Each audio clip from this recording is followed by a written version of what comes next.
Talking about toxic air. So people don't realize it, but we're losing like air freedoms. We're losing in the world. And sure, maybe someone thinks this is just like horse crap and it's like not even worth talking about. And maybe like who cares about scents and fragrances and smells and all that. But the sad thing is the chemical industry has found a way to totally trick everybody out at this point, trick them into literally denaturing their body, okay, intoxicating their body, worsening their sickness, bringing them closer to a shorter life, and people don't realize it out there. So the chemical industry is creating these fragrances that are everlasting on everything, in laundry, detergents, fabric softeners, perfumes, colognes, perfumes where it only gets worse after you sprayed it, where it gets more intense. And the scented candle industry has just exploded in the last year or two, where people even who are saying like, well, I know a lot about health. I'm like into this new diet and I'm using my IG platform and other platforms to like talk about health. And oh, by the way, let me just light a scented candle and have my friends over. And meanwhile, it's the worst, most toxic thing. And we don't realize that we're being trained to poison our family, our friends, our children, our dogs, our cats, all the pets we have. And no one in the future, and Spirit of Compassion always calls the shots right. I'm not saying me personally, as a human being, right? Like my own free will does everything right.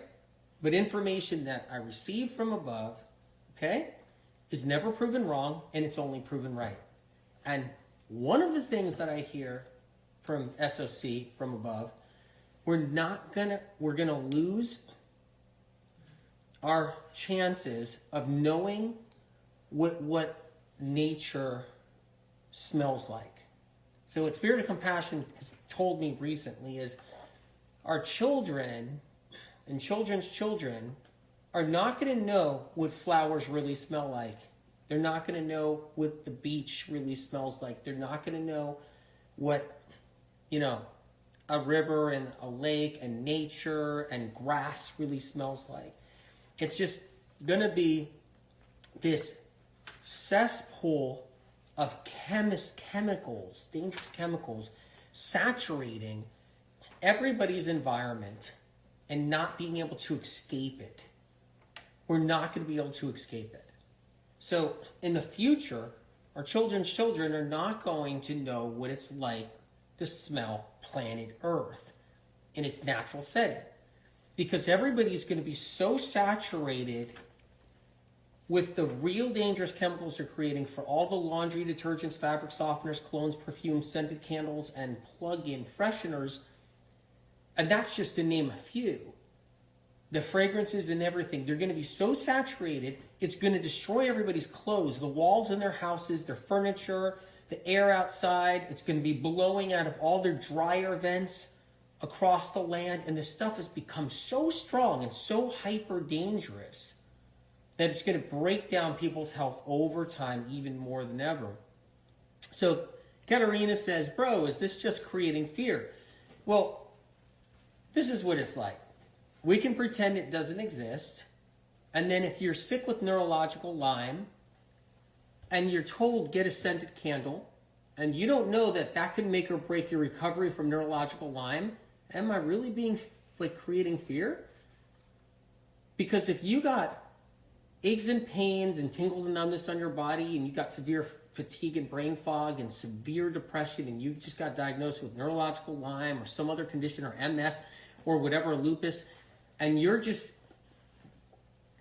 don't want to be in fear, so you may as well just keep on spraying all that perfume and breathing in all that scented candle. Why don't you plug in some air fresheners too? That could make or break your recovery. You'll have to see another 50 doctors. You'll have to see another neurologist. You'll have to see another neurologist, the whole bit. So is that really creating fear? Or is that protecting people that are sick?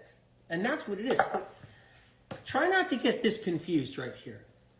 Not so sick people, people who aren't so sick or aren't sick at all, right? They don't know what it's like to walk in the shoes of somebody who can barely get out of bed and they're living on Mattress Island. And if plug-in fresheners keep somebody on Mattress Island longer, then it's critical for them to know. But when you're not so sick, you're right. It's fear. Oh, it's fear. When you're not so sick, it's fear. Until your butt is sick someday and you're really suffering. And then you'll think, maybe AEW had something there, so I'm going to get rid of my scented candles, my perfumes, colognes, my plug-in fresheners,